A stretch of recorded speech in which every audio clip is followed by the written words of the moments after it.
또 새롭게 시작되는 한 주간의 일상 속에서 우리가 힘을 내어서 말씀 속에서 승리하는 귀한 시간들 되기를 간절히 바랍니다. 오늘은 레위기 20장입니다. 레위기 20장 말씀을 살펴보는데요. 우리가 앞서 말씀을 다루어 오면서 레위기 18장부터 19장 그리고 오늘 살펴보는 20장까지의 내용은 우리 삶에 관한 규정들을 구체적으로 우리에게 전달해 주고 있다라는 것을 우리가 배웠습니다. 어떻게 살아야 할 것인가? 이것을 염두에 두고 우리에게 주신 다양한 규례의 말씀들이 담겨져 있습니다. 이것은 당연히 거룩이라는 것을 목표로 향해서 이 거룩한 삶을 향해 우리가 어떻게 일상 속에서 하나님의 말씀을 따라서 우리가 살아갈 것인가? 특별히 그것과 관련되어 윤리적인 다양한 규범들을 다루고 있는 것을 보게 됩니다. 특히 18장과 19장에서 어떤 내용들을 다루었습니까? 18장에서는 성적인 규례에 대한 내용들을 살펴보았습니다. 하나님이 우리에게 주신 그 성을 가지고서 하나님이 정하신 그 경계를 넘어서는 것들에 대해서 하나님이 이것이 옳지 않다. 너희를 위해 이것은 악한 일이다라고 분명히 그 경계를 정해 주셨습니다. 그 경계 안에, 그 범위 안에 머물러서 누리고 그것들을 사용할 때에 그것이 복이 되고 그것이 우리에게 귀한 것이 된다라는 것을 말씀해 주셨습니다. 또한 19장에서는 우리가 사회 속에서 일어나는 많은 일들을 통해 특별히 사회적인 약자들, 다 우리의 이웃들, 연약한 자들, 그들을 어떻게 배려하고 그들을 생각하고 그들과의 관계를 맺어갈 것인가. 한마디로 이웃을 내 몸과 같이 사랑하라 말씀하셨던 그 말씀에 관련된 다양한 규례들이 그 안에 담겨져 있는 것을 보게 됩니다. 그런데 이 18장과 19장에서 다루었던 그런 내용들, 그러한 규범들에 대해서 하나님이 이것은 옳은 것이 아니다, 이것을 또한 지켜야 된다라고 경계를 그어 주셨고 내용들을 그 규범들을 주셨음에도 불구하고 그것들을 지키지 않는 자들이 있겠죠. 그것들을 어기고 일부러 그 경계의 선을 넘어서는 자들이 있을 것입니다. 오늘 20장의 말씀은 바로 그와 같은 규례들에 대해서 그 경계를 넘어 자기가 세상의 풍속을 따라서 그 땅의 거민들이 행하는 그 악한 풍습을 따라서 행하는 그러한 자들, 하나님의 말씀을 순종할 줄 모르고 그것들에 대해서 어기는 자들에 대해서 어떠한 형벌이 주어지는가에 대한 말씀이 오늘 본문 20장입니다. 어떤 것들에 대한 형벌을 다루고 있습니까? 그 내용을 먼저 정리를 해보면, 먼저는 20장 1절로 8절까지 이어지는 말씀 속에서 우상 숭배와 관련하여 언급하시면서 몰렉을 숭배하는 자들이나 신접하는 자들, 박수를 추종하는 자들, 그러니까 신을 접하거나 또 영혼을 불러내려고 하는 그러한 그런 자들, 그런 자들에 대해서 죽이거나 또 그들이 반드시 죽임을 당할 뿐만 아니라 이스라엘 회중에서 끊쳐짐을 당할 것이다라는 말씀들을 그들의 형벌로 하고 계시는 것을 보게 됩니다. 또 부모를 공경하는 것과 관련해서 부모를 저주하는 자들, 아버지가 됐든 어머니가 됐든 그 부모를 저주하는 자에 대해서 뭐라고 말씀하십니까? 반드시 죽일지니라고 말씀하셨습니다. 9절을 봅니다. 9절에 이렇게 말씀합니다. 만일 누구든지 자기의 아버지나 어머니를 저주하는 자는 반드시 죽일지니 그가 자기의 아버지나 어머니를 저주하였은즉 그의 피가 자기에게로 돌아가리라. 또 10절부터 이어지는 말씀을 보면 18장에서 언급했던 이 금지된 성관계에 대한 형벌을 다루고 있는 것을 보게 됩니다. 가까운 친척들, 가족들, 근친상간 그런 것들 범하는 것들, 또 이웃의 아내와 간음하는, 통간하는 문제, 간통하는 문제, 또 동성애의 문제, 또 짐승과 성적인 관계를 맺는 그런 어리석은 자들에 대해서 이 역시 뭐라고 말씀합니까? 반드시 죽일지니라는 말씀으로 그것들에 대한 형벌을 규정하고 있는 것을 보게 됩니다. 그래서 이것이 10절부터 21절까지 길게 이어져서 그 내용들을 다루고 있습니다.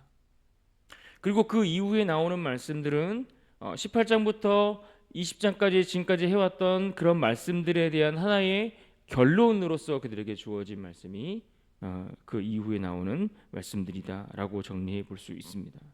여러분 어떻습니까? 오늘 20장에 기록되고 있는 하나님이 우리에게 주신 그런 규례들에 대해서 그것을 지키지 못하고 어기지 못했을 때에 그들에게 주어지는 형벌, 주로 어떤 것들입니까? 최소 백성들 중에서 끊어지거나, 아니면 대부분 어떤 것들입니까? 반드시 죽일지니라는 형벌이 그들에게 주어졌다라는 것입니다. 어떻습니까? 이런 형벌들, 이런 규정들이 가볍게 느껴지십니까?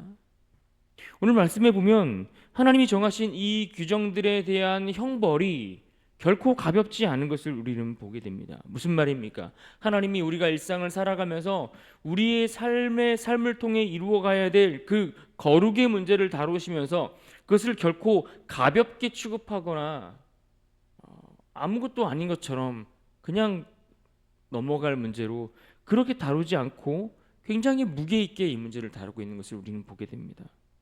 그래서 우리 또한 이 말씀을 대할 때 어떤 자세로 듣는 것이 맞습니까? 진중하게, 무게감 있게, 이 말씀을 듣고 내가 어떻게 살아야 할 것인가에 대한 그런 무거운 자세로 진중하게 말씀을 듣고 반응하는 것들이 필요할 것입니다. 특별히 오늘 형벌의 이 규정들 속에서 조금 더 우리가 관심을 가지고 살펴보고자 하는 부분들은 이 몰렉에게 제사를 하는 자들에 대한 형벌에 관해서 좀 더 생각을 해보기를 원합니다. 2절 말씀을 봅니다. 2절에 이렇게 말씀합니다. 너는 이스라엘 자손에게 또 이르라. 그가 이스라엘 자손이든지 이스라엘에 거류하는 거류민이든지 그의 자식을 몰렉에게 주면 반드시 죽이되 그 지방 사람이 돌로 칠 것이요. 이 몰렉이라는 이 말은 셈족어로 왕을 의미하는 단어입니다. 왕. 몰렉이라는 신은 이 암몬 사람들, 암몬인들이 그 민족이 섬겨왔던 그들에게 있어서의 민족적 신을 가리키는 것이 바로 몰렉입니다.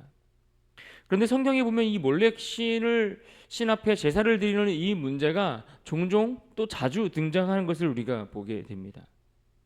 이 몰렉이라는 우상에게 자녀를 특별히 제물로 내어 주는데 뜨거운 불 가운데로 지나게 했다라는 그런 기록들이 성경에서 종종 볼 수 있습니다. 다시 말해 자녀를 불로 태워 우상의 제물로 바치는 그런 악한 관습들이 그들 가운데 행해졌다라는 이야기입니다.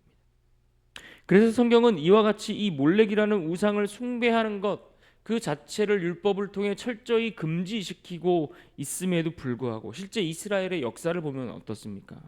그들은 실제 그들의 역사 속에서는 그러한 일들에 너무 쉽게 미혹되었고 또 너무 쉽게 그와 같은 것들을 실제로 행하는 일들이 너무나 많이 있었습니다. 그래서 솔로몬 같은 인물도 실제로는 몰렉을 위한 산당을 지었습니다.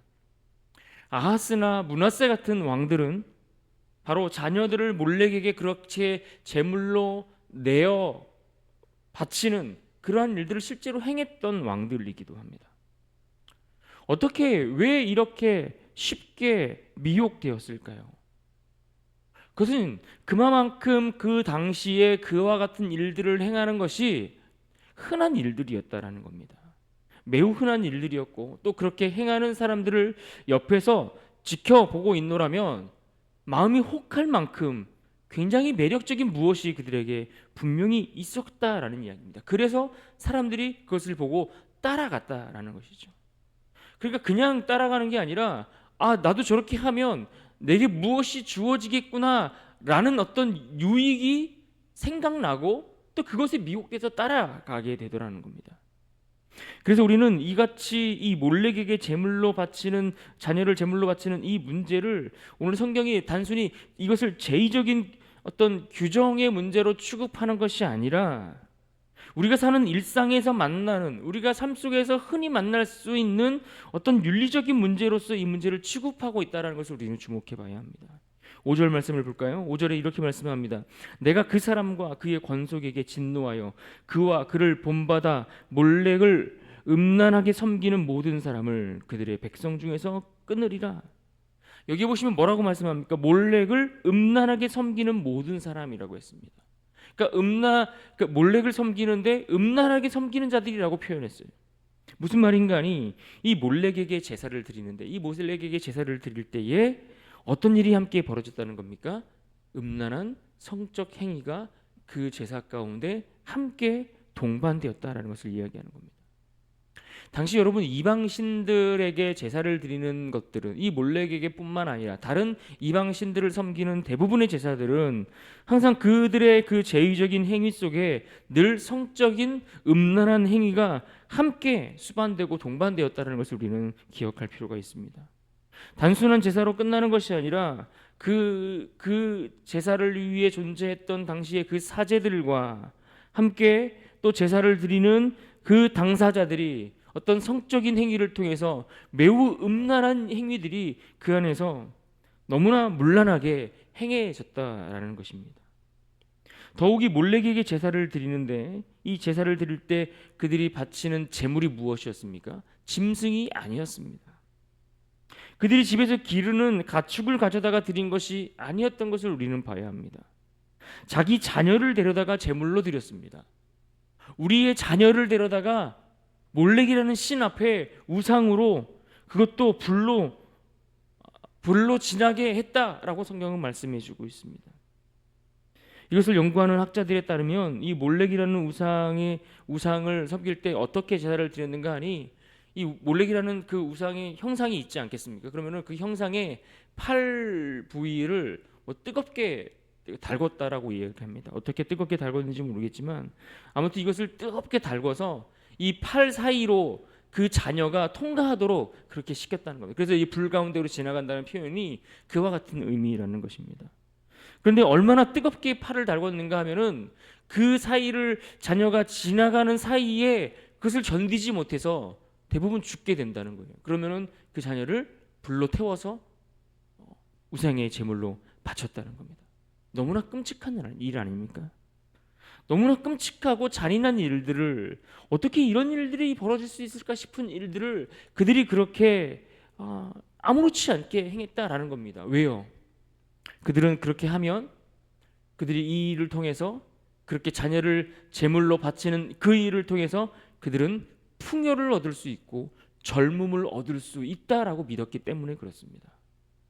그러니까 다른 것이 아니라 내 자녀를 바쳐서 내가 풍요를 누려보겠다는 겁니다. 내 자녀를 우상의 제물로 불태워서 그것으로 내가 젊음을 누려보겠다. 이러한 인간의 미련한 욕망과 탐심과 탐욕이 그 안에 가득했다라는 겁니다. 부모의 그 어리석음과 미련함과 그 탐욕과 욕망 때문에 그와 같은 일들이 너무나 쉽게 흔한 일들로 사람들 가운데 행해졌다라는 겁니다. 흔한 일이었다는 거예요. 일상에서 흔히 볼 수 있는 일들이었습니다.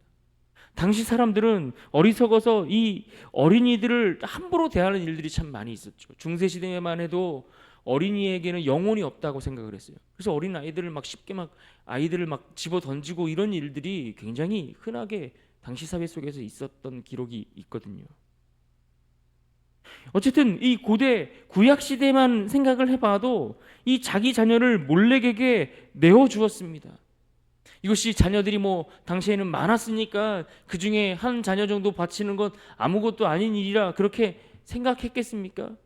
그 문제가 아니잖아요. 자녀가 많고 적으면 문제가 아니죠. 자녀를 몰렉에게 내어주고 그들은 그것을 통해 무엇을 얻고자 했던 겁니까? 풍요와 젊음을 얻고자 하는 일들이 흔하게 있었다는 겁니다. 그래서 4절을 보십시오. 이렇게 말씀합니다. 그가 그의 자식을 몰렉에게 주는 것을 그 지방 사람이 못 본 채 하고 그를 죽이지 아니하면. 그 사람들이 너도 나도 풍요를 얻기 위해 젊음을 얻기 위해 그런 일들을 행하더라는 거예요. 그리고 또 옆에서 그것을 보면서 나도 한번 해볼까? 이런 혹하는 마음 속에 미혹되는 일들이 흔하게 있었고 그래서 하나님은 그렇게 흔하게 있는 그 일들을 보면서 모른 채 하지 말라는 거예요. 하나님의 형상으로 지음받은 그 아이를 그 자녀를 그렇게 드리는 그러한 악한 일들이 옳지 않다라는 것을 기억하고 이것이 하나님 앞에 죄악이라는 사실을 기억하고 하지 못하도록 반드시 저지해야 된다라고 말씀하고 있죠. 하나님 보시기에 이와 같은 행위들이 악한 일이라고 분명히 말씀하고 계시는 겁니다. 그런데 여러분, 우리가 생각을 해보면 저렇게 끔찍하고 잔인한 일들, 어떻게 자녀를 저렇게 할 수 있을까, 그런 생각이 듭니다. 그런데 그렇게 잔인하고 끔찍한 일을 어떻게 벌일 수 있을까 싶지만, 과연 우리가 이 땅을 오늘날 살면서 우리는 그와 같은 죄와 관련해서 전혀 우리는 무관하게 살아가고 있다라고 말할 수 있을까요? 하나님은 우리에게 자녀를 선물로 주셨습니다. 자녀를 하나님의 형상으로 잘 양육하도록 우리에게 맡겨주신 것입니다. 축복의 선물로 자녀를 주셨습니다. 그 자녀를 잘 양육해서 나의 자녀로 키우는 것이 목적이 아니라 하나님의 자녀로 길러내는 것이 우리에게 맡겨진 사명이고 우리에게 책임이 주어진 것입니다. 그런데 우리는 어떻습니까? 하나님의 자녀로 길러내는 일에 최선을 다합니까? 아니면 내가 원하는 인간상으로 그 자녀가 성장하기를 바라고 기대하십니까? 얼마나 많은 부모들이 자녀를 양육하면서 하나님의 기준으로 그 자녀를 대하는 것이 아니라 내가 원하고 내가 바라는 그들의 미래의 모습을 생각하면서 이미 내가 결정해 놓은 그들의 미래의 모습대로 그들이 자라가기를 기대하며 그렇게 지도하고 양육하려고 하는 경우들이 얼마나 많이 있습니까? 이것이 단순히 세상 사람들만의 이야기입니까? 오늘 그리스도인들 성도들의 모습 속에서도 얼마나 이런 일들이 많이 있습니까? 오늘날 특별히 한국 사회 안에서 아이들을 공부시키는 그 문제도 당연히 가르치고 당연히 그들이 배워야 하지요. 그러나 마치 공부하는 기계인 양 아침부터 저녁까지 학교를 시작으로 해서 밤늦은 시간까지 학원에서 또 학원으로 그렇게 아이들을 쉴 틈도 주지 않고 돌려가면서 몰아세우는 부모들이 얼마나 많이 있습니까? 무엇을 위해서 자녀들을 그렇게 몰아붙이고 있는 것일까요? 정말 자녀들의 미래에 그들이 잘 되기를 위해서만입니까? 무엇 때문에 그들은 자라면서 자신의 정체성에 대해서 한 번쯤 고민해 볼 그 시간조차 허락하지 않고 치열한 세상의 경쟁의 자리로 몰아가고 있을까요? 그저 그들이 잘 되기를 바라는 부모의 마음 때문입니까? 거기에는 정말 부모의 욕심이 담겨 있지는 않습니까?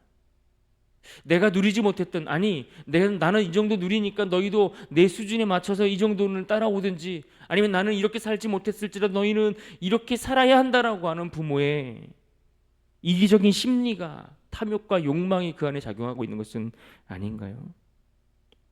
만일 오늘 우리가 자녀들을 양육함에 있어서 우리의 욕심을 따라서, 우리의 탐욕을 따라서, 우리의 욕망을 따라서 하나님의 형상으로 그들을 길러내지 못하고 세상에 사람들을 보면 나도 저렇게 하면 나도 유익을 얻을 수 있겠네, 저렇게 자녀를 키우면 이것이 참 좋겠네 라는 그런 세상 풍속에 미혹되어 자녀를 그렇게 내몰아가고 있다면 오늘도 우리가 이 자녀를 몰래 신 앞에 우상의 제물로 드리는 일들과 전혀 무관하다라고 말할 수 없을 것입니다. 3절 말씀을 보십시오. 나도 그 사람에게 진노하여 그를 그의 백성 중에서 끊으리니 이는 그가 그의 자식을 몰렉에게 주어서 내 성소를 더럽히고 내 성호를 욕되게 하였습니다. 뭐라고 말씀하십니까? 하나님이 우리의 자녀를 자기 욕망을 위해 몰렉 같은 그 우상에게 내어주는 일, 그 우상의 제물로 그 부모의 탐욕과 욕망을 위해 내몰아가는 그러한 일들이 하나님의 성소를 더럽히는 일이고 하나님의 이름을 욕되게 하는 일이다라고 말씀하고 있는 겁니다. 왜요? 자기 욕망을 따라 자녀를 양육하는 그 일은 진짜 그들의 참 부모 되시는 하나님의 이름을 더럽히는 일이기 때문에 그렇다는 겁니다. 그러니까 하나님이 우리에게 자녀를 주셨을 때 이 자녀는 하나님의 선물이지만 동시에 이 자녀는 하나님의 자녀라는 사실을 기억하고 진짜 부모이신 하나님의 뜻대로 이 아이가 양육되어지도록 우리가 힘써 가르치고 돌보고 품는 것, 이것이 오늘 우리가 해야 할 일인 것입니다. 그리고 그것이 바로 이 땅에서 우리가 가야 할 거룩의 문제인 겁니다. 하나님은 이 자녀를 양육하는 일, 하나님의 성소를 더럽히고 그분의 성호를 더럽히지 않도록 주의하라 말씀하시고 이 문제 또한 결코 가볍게 다루지 않는 것을 기억해야 합니다. 하나님이 오늘 우리의 삶에 요구하시는 거룩의 영역은 은밀한 성적인 영역에만 국한되어 있지 않고 사회 윤리적인 부분들, 심지어 우리가 자녀를 양육하고 기르는 자녀 양육의 그 문제까지도 다 포함하고 있는 것을 우리는 생각해야 합니다. 한마디로 모든 삶의 영역 속에서 하나님은 너희가 내가 택한 백성이고 내가 거룩하니 너희도 거룩하게 살아가라고 우리에게 구별된 삶을 요구하고 계시는 겁니다. 18장부터 20장까지 하나님이 말씀을 주시면서 그 명령에 대한 결론으로서 오늘 본문 가운데 26절에서 이와 같이 말씀하셨습니다. 26절 우리 함께 읽어보도록 합니다. 26절입니다. 시작. 너희는 나에게 거룩할지어다. 이는 나 여호와가 거룩하고 내가 또 너희를 나의 소유로 삼으려고 너희를 만민 중에서 구별하였음이니라. 아멘. 여러분, 우리가 이 말씀을 기억하고 우리의 자녀까지도 구별하여 하나님의 거룩한 백성으로 세워가는 복된 인생이 될 수 있기를 주님의 이름으로 축원합니다. 아멘. 기도하겠습니다. 이 시간 기도할 때에 우리가 자녀를 부모의 욕망이 아닌 하나님의 뜻을 따라 양육할 수 있는 믿음 주시기를 위해서 기도합시다. 또한 세상 사람들이 행하는 일들을 따라가지 않고 오히려 구별되어 하나님을 따라 거룩한 삶을 살게 하여 주옵소서 기도합시다.